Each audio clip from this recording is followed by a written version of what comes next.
যুদ্ধকর ডাক, অপরদিকে আওয়ামী লীগের ওয়ার্ডে ওয়ার্ডে তারা আন্দোলনকারীদের প্রতিরোধে রাস্তায় নামার আহ্বান জানিয়েছে। আমরা সকাল থেকে দেখেছি এই দুই পক্ষের যে কর্মসূচি, এটাকে কেন্দ্র করে হাউস বিল্ডিং, আবদুল্লাপুর এবং উত্তরার বিভিন্ন এলাকায় কিন্তু উত্তেজনা বিরাজ করছে।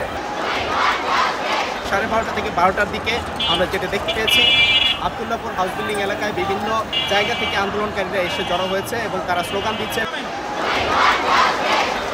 এখন পর্যন্ত কোনো আমরা সংঘাত দেখিনি, কিন্তু বিভিন্ন এলাকায় কিন্তু দুই পক্ষের মধ্যে ব্যাপক উত্তেজনা বিরাজ করছে। সাদিকুর রহমান, সময় সংবাদ, ঢাকা।